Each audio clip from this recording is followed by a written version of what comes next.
Presiden harus mempunyai perhatian khusus di bidang hukum ini ya.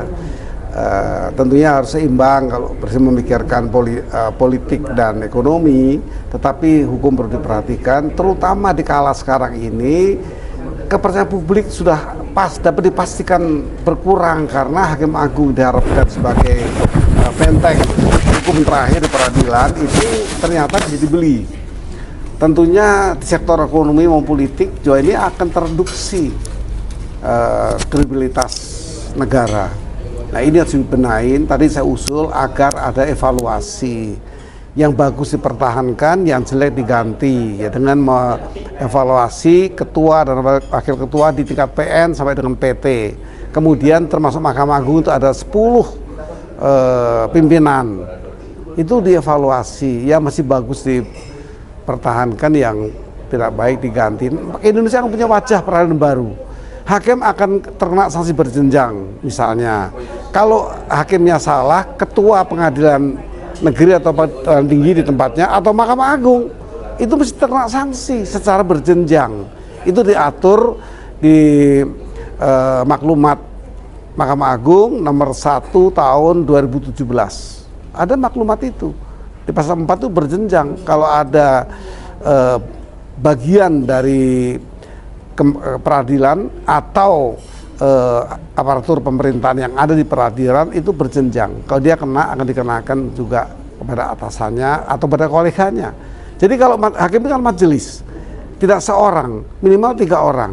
Jadi kalau ada satu yang melakukan pelanggaran hukum, jangan diperiksa. Karena tidak mungkin satu orang melakukan kejahatan di peradilan, mesti dia bersama majelis lainnya. Periksa semua majelisnya, termasuk pimpinannya, begitu.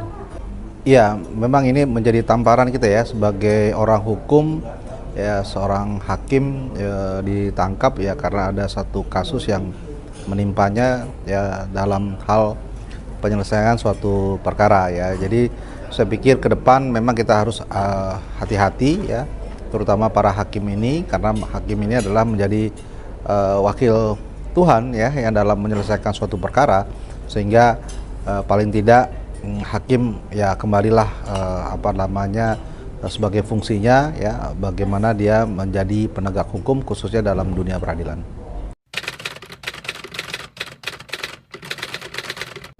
Ya, reformasi itu kan membuat baru, membuat sesuatu yang direform, diperbaiki dengan cara kebaruan. Nah, pembaruannya apa?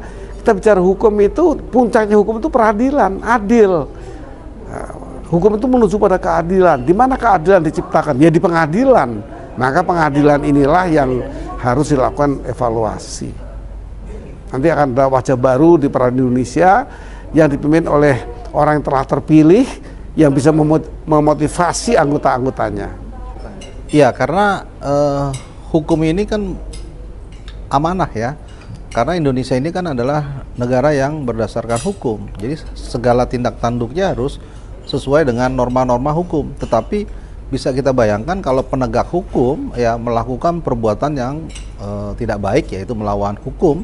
Nah, ini kan menjadi presiden yang buruk bagi negara kita, terutama dalam lembaga peradilan. Sehingga perlulah kita mereformasi ya sesuatu yang tidak baik untuk menjadi lebih baik.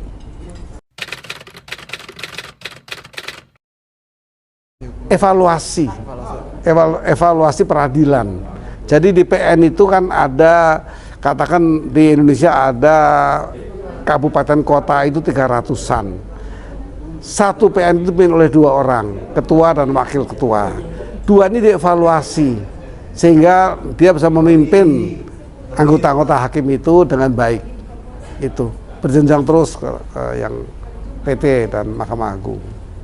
Ya, reformasi yang kita inginkan adalah bagaimana mengembalikan ya fungsi hakim sebagai pemutus atau pencari keadilan masyarakat untuk kembali sesuai dengan amanah undang-undang ya.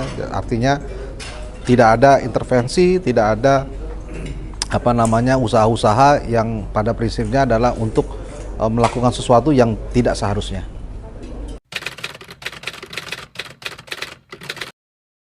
KY ini harus didorong ya, didorong menjadi setingkat dengan lembaga yang punya kewenangan untuk menindak ya. Diperkuat dengan berbagai cara. Saya ketika di Komisi 3, saya juga membidangi kerjasama dengan Komisi Judisial, Komisi 3 itu. Saya sering mengusulkan ada diperkuat dengan kalau bisa penyadapan, kayak itu diberikan penyadap, sehingga hakim-hakim bisa diketahui percakapannya. Semua hakim di semua wilayah. Sekarang tidak. KY kalau menyadap minta tolong kepada lembaga lain yang punya hak penyadap. Itu undang-undang KY. Dia boleh menyadap dengan bantuan lembaga yang memiliki hak penyadap. Nah, inilah sebenarnya kuncinya adalah Komisi Yudisial harus melakukan pengawasan, karena tugasnya adalah melakukan pengawasan dan melakukan rekrutmen untuk para hakim-hakim tersebut. Kalau KY tidak menjalankan amanahnya, ya tentu ini menjadi hal yang tidak baik gitu kan, karena tidak menjalankan fungsinya. Oleh karena itu, saya berharap KY benar-benar menjalankan fungsinya, melakukan pengawasan ya perilaku hakim, ya bagaimana melakukan proses di peradilan, dan yang terpenting juga adalah merekrut hakim-hakim ini adalah hakim-hakim yang berkualitas, ya sehingga nanti begitu dia menjalankan tugasnya di pengadilan sudah sesuai dengan apa yang kita harapkan.